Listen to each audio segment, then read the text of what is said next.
오늘 여러분과 더불어서 함께 살펴보실 우리 하나님의 말씀의 제목은 위대한 수수께끼라는 주제를 가지고 여러분과 함께 하나님 말씀 상고하는 시간 갖도록 하겠습니다. 이 수수께끼에 얽힌 그러한 내용들은 역사적으로 동서고금을 막론하고 사람들의 그 지혜를 일깨우기 위해서 이런 수수께끼에 대한 내용들이 참으로 우리 생활 속에서도 많이 있습니다. 고대 이야기 가운데 스핑크스라는 괴물이 하나 있었습니다. 그런데 스핑크스는 지나가는 모든 사람들에게 수수께끼를 내어서 그 문제의 답을 맞히지 못하면 잡아먹어버렸습니다. 어느 날 오이디푸스라는 한 청년이 그 수수께끼 문제를 풀기 위해서 도전을 하게 됐죠. 이제 스핑크스가 세 가지의 어떤 수수께끼를 냈습니다. 첫 번째 이제 그 수수께끼가 아침에는 거인이 되었다가 낮에는 난쟁이가 되었다가 저녁이 되면 다시 거인이 되는 것이 뭐냐고 물었습니다. 보통 사람들은 그런 어떤 갑작스러운 어떤 질문을 받게 되면 답을 잘 하지 못했는데 이 오이디푸스라는 이 청년은 금방 그 답을 알아냈습니다. 그것은 그림자입니다 라고 하니까 스핑크스가 자기가 이제까지 문제 내가지고 못 맞힌 사람들만 많이 만났는데 이 마침 이제 청년을 만나니까 상당히 고통스러워했습니다. 두 번째 이제 또 질문을 했습니다. 언니가 동생을 낳고 그 다음에는 동생이 언니를 낳는데 이 자매는 누구냐고 이렇게 물었습니다. 여러분들 이런 어떤 질문을 받으면 이건 너무 황당하지 않습니까? 예.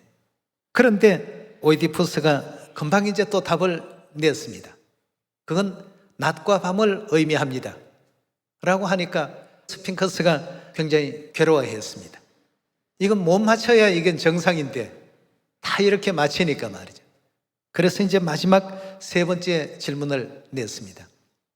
아침에는 네 발로 걷다가 점심에는 두 발로 걷다가 저녁에는 세 발로 걷는 짐승이 무엇이냐고 이렇게 또 물었습니다.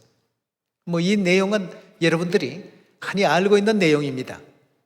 바로 인간이죠. 사람입니다. 근데 이제 시대가 지금 많이 바뀌었기 때문에 요즘 시대에 그렇게 질문을 하게 된다면 좀 문제가 있는 질문이긴 합니다만 네 발로 걷는다는 것은 어린 시절에 아이들이 기어 다닐 때 어떤 그 모습을 아침에 비유해서 아침에는 네 발로 걷다가 점심때에는 이제 사람이 한참 활기가 있을 때에는 두 발로 걷지 않습니까? 그러다가 이제 연세가 들면 지팡이에 의지해서 걸어 다니기 때문에 저녁에는 세 발로 걷는다고 하는 그러한 질문을 냈는데 이것조차도 맞춰버리니까 스핑크스는 굉장히 참 괴로워하면서 이런 질문을 인간으로서 맞힐 수 있다는 것은 있을 수 없는 일이다 말이죠. 그리고 굉장히 괴로워하면 그 물속에 뛰어들어서 죽었다는 신화가 있습니다. 이런 어떤 그 수수께끼에 얽힌 내용들을 이렇게 바라보게 되면 성경에도 수수께끼 같은 내용들이 있는데 우리의 어떤 그 구원과 또 죄사함에 크나큰 어떤 연관성이 있기 때문에 이 문제는 꼭히 풀어야지만 그 답을 알아야지만 오늘의 이 수수께끼는 참으로 위대한 수수께끼가 될 수밖에 없는 그러한 내용이라고 볼 수 있겠습니다. 그래서 데살로니가 후서 1장 7절의 말씀 보면 하나님께서는 하나님을 모르는 자들과 우리 주 예수의 복음에 복종치 않는 자들을 마지막 불꽃 중에 강림하시는 날 어떻게 하신다고 했죠? 하나님을 모른다라고 하는 것은 다시 말해서 하나님께서 인류 구원을 위해서 베풀어 놓으신 그 수수께끼에 답을 아직 찾지 못한 사람들이라는 뜻 아니겠습니까? 그 답을 찾지 못한 그 사람들에게는 하나님께서 형벌하시겠다 이렇게 기록하고 있습니다. 하나님을 모른다. 하나님을 알아야만 된다는 의미가 그 속에 내포되어 있죠. 호세아 선지자는 호세아 6장에 그래서 힘써 하나님을 알자고 했습니다. 그럼 하나님을 아는 데 있어서 지혜가 없고 지식이 없고 믿음을 갖지 못하게 되면 하나님을 알 수가 있습니까? 잠언서 9장에서는 여호와를 아는 것이 뭐라고 했습니까? 지혜의 근본이라고 했습니다. 하나님이라는 이 존재를 알아야만 모든 문제가 다 풀릴 수 있다는 것입니다. 이 오이디푸스라는 이 청년도 결국 세상에 대한 이치를 어느 정도 이해를 하고 깨닫고 있었기 때문에 스핑크스가 내는 어떤 수수께끼 문제라도 인생적인 어떤 관점에서 전부 풀어낼 수가 있었습니다. 우리도 영혼 구원과 죄 사함과 천국에 대한 이 문제를 풀기 위해서는 반드시 누가 그 중심에 있어야 되느냐 하면 하나님을 아는 지혜가, 그 지식이 기반되어 있지 아니하고는 성경 속에 있는 모든 문제는 풀어가기가 어려운 하나의 수수께끼입니다. 그래서 예수님께서도 마태복음 13장에 말씀하실 때 이 성경이 전부 비유로 되어 있다고 했습니다. 그걸 어떻게 해야 되겠습니까? 풀어야 됩니다. 근데 우리 사람이 풀 수 있는 수수께끼라고 했습니까? 아무도 이 성경 66권에 있는 이 수수께끼 문제는 풀 수가 없다라고 되어 있습니다. 하나님께서 오셔야지만 이 모든 것을 너희에게 알릴 것이고 가르쳐 주실 것이고 또 깨닫게 하실 것이다 하고 이렇게 성경은 우리에게 가르침을 주고 있습니다. 과연 그 성경의 예언대로 미가 4장, 이사야 2장 이런 내용을 보니까 말일에 누가 오신다고요? 하나님께서 시온에 나타나셔서 율법을 세우시고 우리에게 이제까지 감춰져 있던 이 모든 비밀들을 전부 가르치시게 될 것이다 하고 했습니다. 여러분도 만약에 동생이 언니를 낳고 언니가 또 동생을 낳는데 이것이 무엇이냐라고 묻는다면 도대체 여러분들 머릿속에 그 답이 떠오릅니까? 마찬가지로 이 성경 66권이 하나님께서 내가 창세로부터 감추인 것을 전부 이와 같이 드러내시겠다고 말씀을 하시면서 마태복음 13장에 이 모든 것을 비유로 전부 말씀을 해놓으셨다고 했습니다. 전부 한결같이 수수께끼 같은 이 내용들이 창세기로부터 요한계시록까지 기록이 되어 있다가 보니까 하나님의 진정한 그 뜻은 누구만이 풀어주실 수가 있습니까? 하나님만이 이 땅에 오셔서 풀어주실 수 있습니다. 그렇다면 이 땅에 살고 있는 우리로서는 천국을 소망하고 구원을 갈구하고 또 영생을 바라게 된다고 한다면 당연히 누구를 찾아야 되겠습니까? 그 지혜의 근본이시요 지식의 근본이신 하나님을 우리가 찾아야 되겠습니다. 그래서 잠언서에도 하나님을 만나는 그 사람들에게는 지혜와 지식이 풍성하게 주어지게 될 것이다.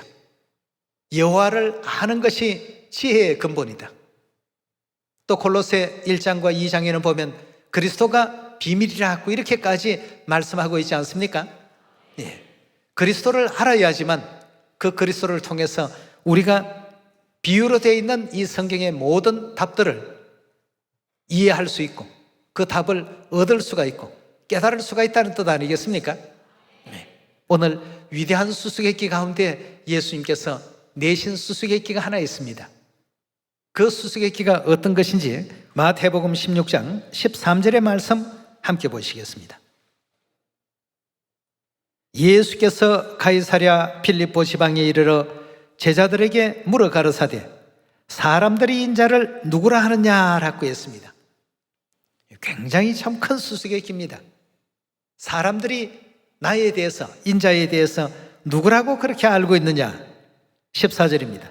가로되 들으는 세례 요한 즉 침례 요한 들으는 엘리야 어떤 이는 예레미야나 선지자 중에 하나라 하나이다.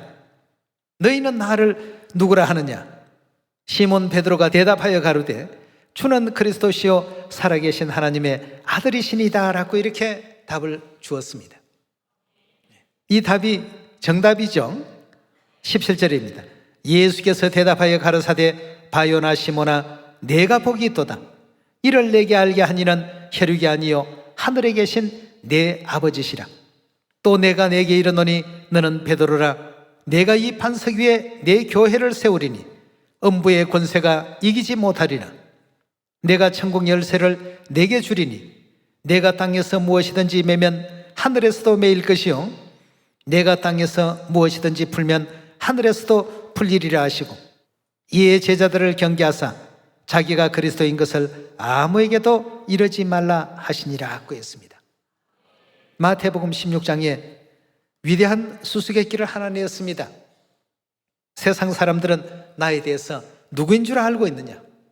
너희는 또 내가 누구인 줄 알고 있느냐?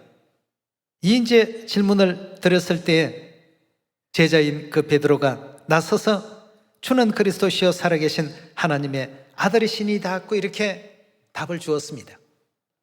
예수님께서 굉장히 참 흡족하셔서 이를 내게 알게 하니는 이 세상 혈육이 아니다. 하늘에 계신 내 아버지께서 네게 그런 지식을 주시고 또 영적 눈을 열어주지 아니했더라고 한다면 이 같은 답을 할 수가 없었을 것이다. 그러니 나는 내게 천국 열쇠를 맡기겠다 말이야. 땅에서 무엇이든지 매면 하늘에서도 매임 받게 될 것이요, 땅에서 무엇이든지 풀면 하늘에서도 풀리게 할 것이다. 이런 제 귀한 가르침이 2000년 전 예수님과 제자들 사이에 서로 주고받았던 수수께끼의 그 한 대목이었습니다. 그럼 여기에서 베드로는 어떻게 이 답을 알고 있었을까? 굉장히 참 중요한 내용이 아닐 수 없습니다. 그럼 그 시대에 우리 몇몇 성경의 그 기록을 통해서 베드로가 예수님이 이 땅에 오신 하나님이심을 어떻게 알고 있었는가에 대해서 요한복음 우리 6장에서 그 문제를 한번 찾아가 보도록 합시다. 6장 66절입니다. 이러므로 제자 중에 많이 물러가고 다시 그와 함께 다니지 아니하더라. 예수께서 12 제자에게 이르시되 너희도 가려느냐? 시몬 베드로가 대답하되 주여 무엇이 계신다고요? 영생의 말씀이 계시매 우리가 네게로 가오리까? 우리가 주는 하나님의 거룩하신 자신 줄 믿고 알아삼나이다. 베드로가 예수님을 이해하는 데 있어서 가장 중요하게 생각했던 부분이 영생의 말씀이라는 이 대목이 되겠습니다. 그럼 베드로는 이 영생의 말씀이 예수님께 있다는 이 사실을 어떤 가르침 가운데서 이해하게 됐는지 요한복음 6장 53절로 한번 넘어가 보겠습니다. 예수께서 이르시되 내가 진실로 진실로 너희에게 이르노니 인자의 살을 먹지 아니하고 인자의 피를 마시지 아니하면 너희 속에 생명이 없나니라. 내 살을 먹고 내 피를 마시는 자는 영생을 가졌고 마지막 날에 내가 그를 다시 살리리니 내 살은 참된 양식이요 내 피는 참된 음료로다. 내 살을 먹고 내 피를 마시는 자는 내 안에 거하고 나도 그 안에 거하나니 살아계신 아버지께서 나를 보내심에 내가 아버지로 인하여 사는 것 같이 나를 먹는 그 사람도 나로 인하여 살리라. 이것은 하늘로서 내려온 떡이니 조상들이 먹고도 죽은 그것과 같이 아니하여 이 떡을 먹는 자는 영원히 살리라라는 가르침을 베드로는 항상 기억을 하고 있었습니다. 영생의 말씀을 갖고 있다. 영생할 수 있는 존재가 누구 외에는 없다는 얘기입니까? 하나님 외에는 없는데 영생의 길과 영생의 방법을 예수님께서는 온전히 아시고 그걸 헐 제자들에게 가르치고 계셨으니까 예수님 곁을 다 떠날지라도 베드로는 끝까지 남아서 주여 영생의 말씀이 계심에 우리가 네게로 가오리까? 이 방법과 이 길은 오직 영생하시는 하나님 외에는 알 수 없는 길인데 그 길을 알고 계신 분이 바로 당신이 아니십니까? 고로 당신은 곧 하나님이시여 이 땅에 인류를 구원하러 오신 그리스도시여 우리가 기다려왔던 메시아 바로 그분이 아니십니까? 그러니 네게로 가오리까 말이죠. 베드로는 영생이라는 이 문제에 대해서 하나님이 아니고는 영생할 존재가 없다라는 사실을 깊이 깨달았기 때문에 비록 육체를 입고 이 땅에 오신 하나님이라 할지라도 예수 그리스도에 대해서 올바르게 알아보고 2000년 전 예수님께서 낸 그 위대한 수수께끼를 적답할 수 있었던 그러한 존재가 되었던 것입니다. 자, 그러면 마지막 이 성령 시대도 하나님께서 또다시 오시겠다라고 예언되어 있지 않습니까? 네. 히브리서 9장 27절의 말씀 보겠습니다. 한 번 죽는 것은 사람에게 정하신 것이요 그 후에는 심판이 있으리니 이와 같이 그리스도도 많은 사람의 죄를 담당하시려고 단번에 들이신 바 되셨고 구원에 이르게 하기 위하여 죄와 상관없이 자기를 바라는 자들에게 두 번째 나타나시리라고 했습니다. 그럼 두 번째 나타나신다는 이 표현 자체가 뭘 의미하고 있습니까? 육으로 등장하신다는 뜻입니까? 영으로 등장하신다는 뜻입니까? 영으로는 우리 하나님께서 항상 우리와 같이 계십니다. 그러니 첫 번째다 두 번째다 하는 이 표현 자체는 다시 한 번 더 육체를 입겠다라는 이와 같은 의미에서 두 번째라는 표현을 쓰시게 된 것 아니겠습니까? 그럼 이 두 번째 오실 때 누가 그리스도인지 알아볼 줄 아는 우리가 되어야 되겠습니다. 그래서 베드로의 그 관점에서 예수님을 알아보았듯이 우리도 오늘 이 시간 영생이라는 이 문제를 통해서 이 땅에 오신 그리스도를 알아볼 수 있는 그런 영적 영안을 다 가져야 되리라고 믿습니다. 자, 이 영생이라는 문제가 성경 66권 가운데 가장 먼저 등장했던 곳이 바로 어디였습니까? 창세기의 에덴 동산에서 그 문제가 거론되지 않았습니까? 창세기 2장을 한번 열어보겠습니다. 2장 9절의 말씀 보시면 여호와 하나님이 그 땅에서 보기에 아름답고 먹기에 좋은 나무가 나게 하시니 동산 가운데는 생명나무와 선악을 알게 하는 나무도 있더라고 했습니다. 여기에 보니까 에덴 동산에 각종 많은 나무들을 하나님께서 나게 하셨는데 에덴 동산 그 가운데에는 뭐가 있다고요? 생명나무, 즉 생명과와 선악을 알게 하는 나무, 즉 선악과가 함께 그 동산 중앙에 존재하게끔 하나님께서 창조를 해놓으셨습니다. 어떤 특징을 가지고 있는지 2장 17절의 말씀 보시면 선악을 알게 하는 나무의 실과는 먹지 말라. 내가 먹는 날에는 어떻게 된다고요? 정녕 죽으리라고 이렇게 말씀을 주셨습니다. 그러나 3장에 와서 보면 아담 하와는 에덴 동산에서 뱀의 꾀임을 받아서 먹지 말라고 하신 그 선악과를 먹게 되고 결국 인류에게 죽음을 이제 가져올 수밖에 없는 입장이 되고 말았습니다. 자, 그렇다면 선악과 먹고 죽게 된 인류 인생에게 영원히 살 수 있는 그 길은 없을까 말이죠. 방법은 없을까? 인류가 가장 이날까지 고민해왔던 모두가 또 소망해왔던 부분 중에 한 부분이었습니다. 그런데 에덴 동산에 선악과 나무만 있었던 것이 아니라 어떤 나무도 같이 있었다고요? 3장 우리 22절로 넘어가 보겠습니다.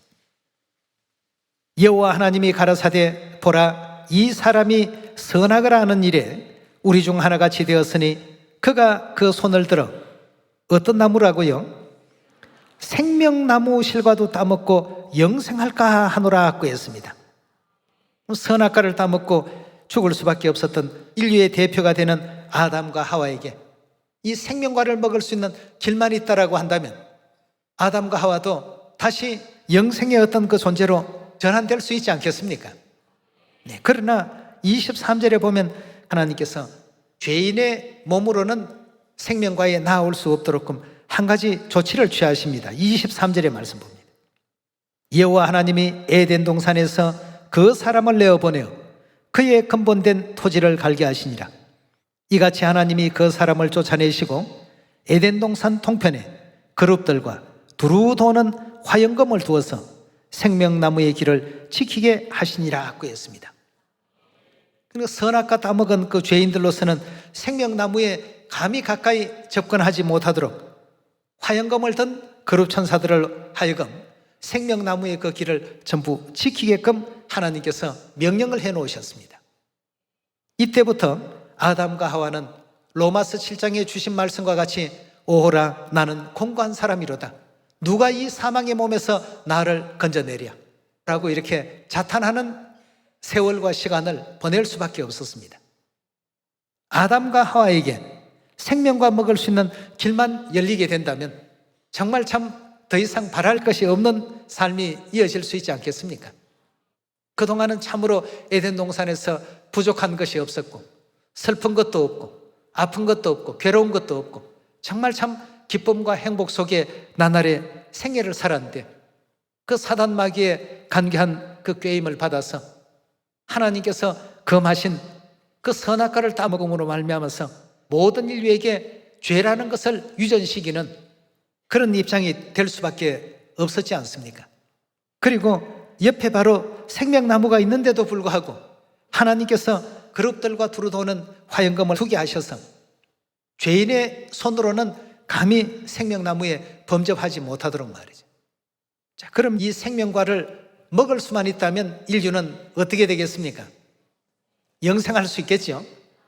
그럼 하나님께서 생명나무의 길을 막아 놓으셨는데 이 길을 열어주시고 생명과를 먹을 수 있도록 조치하실 수 있는 분도 결국은 누구라는 얘기입니까?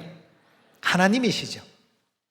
그렇다면 하나님께서 베드로에게 천국 열쇠를 맡기신과 같이 우리는 그 하나님을 만나고 알게 될 때 우리에게도 영생할 수 있는 이 방법과 길을 온 인류에게 알려줄 수 있는 그 모든 권한을 주셨습니다. 너희가 땅에서 무엇이든지 매면 하늘에서도 매임받게 될 것이요 땅에서 무엇이든지 풀면 하늘에서도 풀리게 될 것이다 그 말이죠. 그렇다면 이 생명과를 어떻게 해야 우리가 먹을 수 있을까 말이죠. 하나님께서 선악과와 생명과를 통해서 우리에게 알려주고 싶으신 이 부분이 과연 무엇일까를 먼저 또 생각해 봐야 되겠습니다. 자, 이 문제를 우리가 풀기 전에 먼저 구약과 신약의 특성부터 알아야 되겠습니다. 구약은 그림자적인 요소를 담고 있는 하나님의 그 뜻이라고 한다면 구약의 모든 그림자적인 요소의 실체를 알려주신 내용이 신약이라고 이렇게 볼 수 있겠습니다. 네. 다시 정리하면 구약은 그림자요 신약은 실물이라는 얘기가 되겠습니다. 그럼 그림자 속에 등장했던 이 선악과와 생명과 이 생명과의 실체는 과연 무엇인지를 우리가 이해하는 것이 중요하지 않겠습니까? 그럴 때 영생이라는 이 부분에 접근할 수가 있고 이 영생을 가지고 이 땅에 두 번째 오신 그분이 누군가를 우리가 또 알고 만나야지만 영원한 천국문이 우리 앞에 또 열릴 수 있는 것 아니겠습니까? 자, 그렇다면 이 생명과에 대한 이 문제를 2000년 전 예수님께서 어떻게 답을 주고 계시는지 그 장면을 찾아가 보도록 하겠습니다. 요한복음 6장 53절의 말씀 함께 보겠습니다. 예수께서 이르시되 내가 진실로 진실로 너희에게 이르노니 인자의 살을 먹지 아니하고 인자의 피를 마시지 아니하면 너희 속에 무엇이 없다고요? 생명이 없느니라.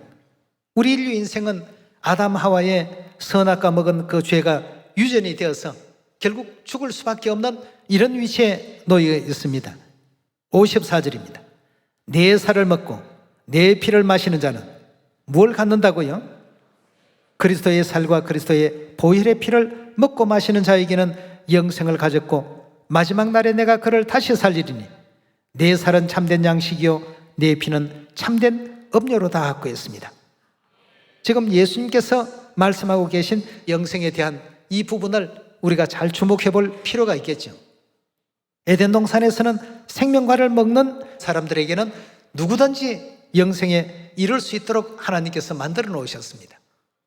근데 요한복음 6장에 와서 보니까 예수님은 내 살을 먹고 내 피를 마시는 자는 영생을 가졌고라고 이렇게 말씀을 주고 계십니다. 자, 그렇다면 에덴 동산에 비유로 되어 있는 생명과의 그 실체가 예수님의 살과 예수님의 피라는 뜻 아니겠습니까? 예. 인류 인생들이 가장 원했던 그 생명과의 실체를 알고 보니까 결국 예수님의 살과 예수님의 피였습니다. 그 예수님의 살과 피를 먹고 마시면 영생을 가졌고 마지막 날에 내가 그를 다시 살릴 것이다 하고 했습니다. 자, 예수님께서 이 수수께끼를 하나 풀어주셨습니다. 답을 이제 지금 우리 인류 인생들에게 알려주고 계시죠. 54절에 다시 봅니다. 내 살을 먹고 내 피를 마시는 자는 영생을 가졌고 마지막 날에 내가 그를 다시 살리리니 내 살은 참된 양식이요 내 피는 참된 음료로다. 내 살을 먹고 내 피를 마시는 자는 내 안에 거하고 나도 그 안에 거하나니 살아계신 아버지께서 나를 보내심에 내가 아버지로 인하여 사는 것 같이 나를 먹는 그 사람도 나로 인하여 살리라 하고 했습니다. 생명과를 먹는 그 사람도 생명과로 인하여 살리라 하지 아니하시고 나를 먹는다라고 했습니다. 예수님이 에덴 동산에 등장하는 생명과 바로 그 자체이시기 때문에 예수님의 살과 예수님의 피를 먹고 마시는 사람은 영생을 얻게 될 것이다, 이렇게 알려주고 있습니다. 예수님께서 인류가 가장 또 바랐던 영생의 어떤 그 길을 여기서 지금 가르침을 주고 계십니다. 자, 그런데 예수님의 살과 피를 어떻게 우리가 먹고 마셔야 될까요? 여기에 대한 또 답도 있어야 되지 않겠습니까? 마태복음 26장 17절입니다. 무교절의 첫날에 제자들이 예수께 나와 가로되 유월절 잡수실 것을 우리가 어디서 예비하기를 원하시나이까? 가라사대 성하나무에게 가서 이르되 선생님의 말씀이 내 때가 가까웠으니 내 제자들과 함께 유월절을 내 집에서 지키겠다 하시더라 하라 하신대 제자들이 예수의 시키신 대로 하여 유월절을 예비하더라 하고 했습니다. 그럼 여기에서 가장 중요한 예수님의 살과 피를 먹고 마실 수 있는 이 방법이 유월절 안에 있다는 사실을 확인할 수 있는데요, 26절의 말씀 봅니다.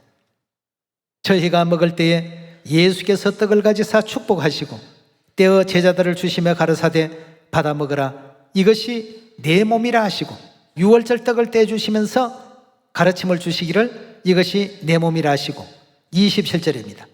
또 잔을 가지사 사례하시고 저희에게 주시며 가르사대 너희가 다 이것을 마시라. 바로 잔 안에 담겨 있는 유월절의 포도주를 가리켜서 너희가 다 이것을 마시라. 이것은 죄 사함을 얻게 하려고 많은 사람을 위하여 흘리는 뭐라고 했습니까?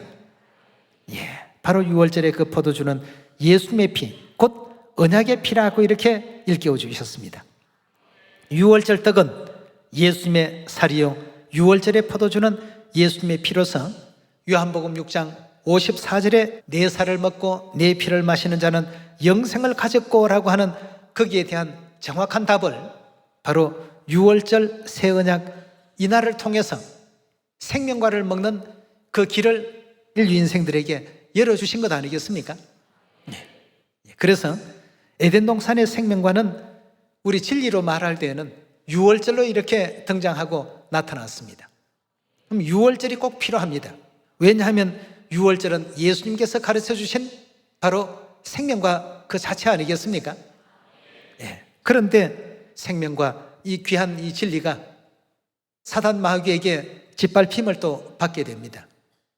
유월절 진리가 한 300여 년 동안은 잘 지켜져 내려오다가 AD 325년 니케아 종교 회의를 통해서 결국 유월절을 없애는 불행한 일이 이 지구상에는 벌어지게 됩니다.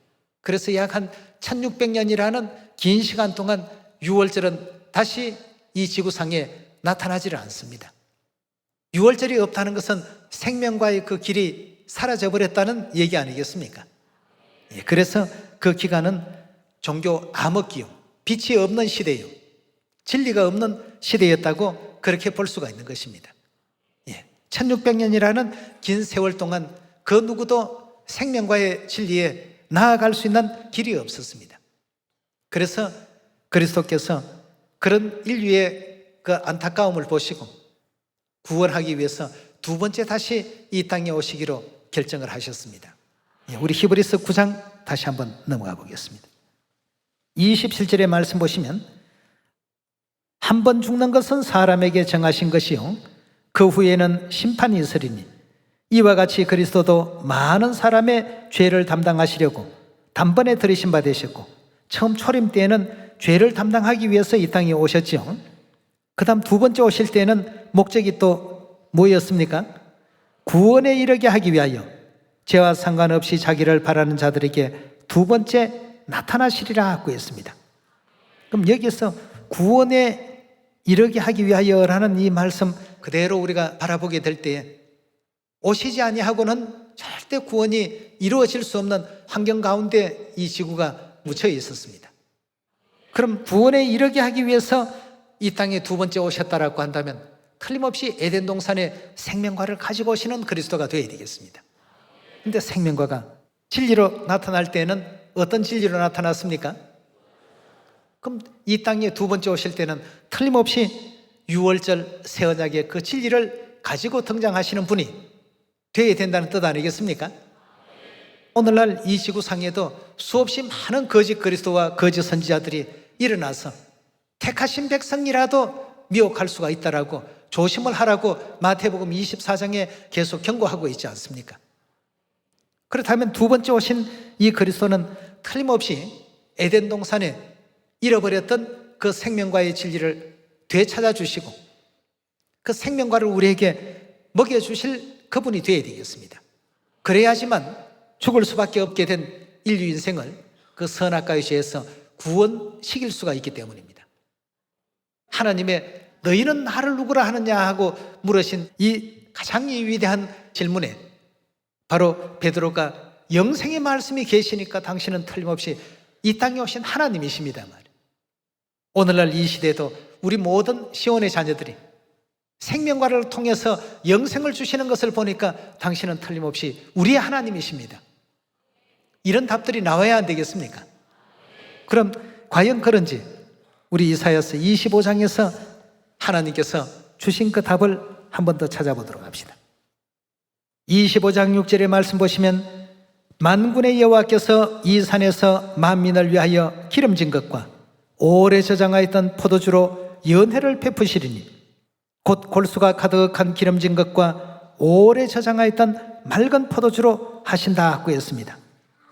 이 산이라고 하는 데는 시온산을 뜻하고 있죠. 7절에 계속 봅니다. 또 이 산에서 모든 민족에 가리워진 면박과 열방에 덮인 휘장을 제하시며 사망을 영원히 멸하실 것이라. 주 여호와께서 모든 얼굴에서 눈물을 씻기시며 그 백성의 수치를 온 천하에서 제하시리라. 여호와께서 이같이 말씀하셨느니라 하고 했습니다. 이사야 25장 6절에 등장한 이 오래 저장하였던 포도주는 1600년이라는 장관 세월 동안에 지키지 못했던 유월절 그 포도주를 의미하고 있습니다. 왜냐하면 사망을 없앨 수 있는 하나님께로부터 약속받은 포도주는 유월절 포도주 외에는 없습니다. 9절의 말씀 봅니다. 그날에 말하기를, 바로 이와 같이 사망을 영원히 멸해 주시는 이 하나님께서 등장하시는 그날에 말하기를, 이분은 누구시라고요? 답이 이제 나왔습니다. 가장 위대한 수수께끼인 너희는 나를 누구라고 하느냐라는 이 물음에 답이 나왔습니다. 바로 생명과의 진리를 가지고 등장하시는 당신은 우리의 하나님이십니다. 2000년 전에는 베드로가 그렇게 대답했고 오늘날 이 마지막 성령 시대에는 우리가 그 대답을 해야 될 순서가 되겠습니다. 이는 우리의 하나님이시라. 우리가 그를 기다렸으니 그가 우리를 어떻게 한다고요? 구원하실 것이다 하고 했습니다. 다른 사람들이 우리를 구원하는 것이 아니라 바로 오래 저장되었던 유월절 포도주로서 사망을 영원히 멸하시는 이분이 우리를 구원하실 것이라. 이는 여호와시라. 우리가 그를 기다렸으니 우리는 그 구원을 기뻐하며 즐거워하리라 할 것이라 하고 했습니다. 오늘 여러분과 저는 이 주인공이 바로 누구신가 말이죠. 이 위대한 수수께끼의 답을 이제 지금 얻었습니다. 우리에게 잃어버렸던 새 언약 유월절 진리를 회복해 주시고 영원한 천국길 열어주시고 영생의 길로 나아가게끔 하신 분, 우리의 그리스도 하늘아버지 안상홍님 새 예루살렘 하늘어머니십니다. 오래 저장했던 맑은 포도주로 사망을 영원히 멸하시는 이 잔치를 베풀어 주시는 분, 이분이 틀림없는 우리 하나님이시니까 이는 우리의 하나님이시라. 우리가 그를 기다려왔고 우리는 그 구원을 기뻐할 것이다 하고 했습니다. 이 모든 예언에 있는 그대로 이제 우리가 하나님을 찾았으니까, 우리가 정답을 알았으니까 해야 할 일이 딱 한 가지 외에는 없다고 되어 있습니다. 아버지 어머니의 그 길을 따라서 어디로 인도하든지 따라만 가라 말이죠. 그 길을 따라가게 된다면 요한계시록 22장의 말씀과 같이 세세토록 어떻게 하게 하신다고요? 왕노릇하게 하실 것이다. 이 모든 영광에 또 나아갈 수 있도록끔 우리에게 위대한 어떤 수수께끼를 내주시면서 그 답을 찾아오도록끔 일러주신 아버지 어머니의 그 길을 우리 온전히 따라갈 수 있는 우리 시원의 가족들 다 되시길 부탁드리면서 오늘 말씀 마치도록 하겠습니다. 감사합니다.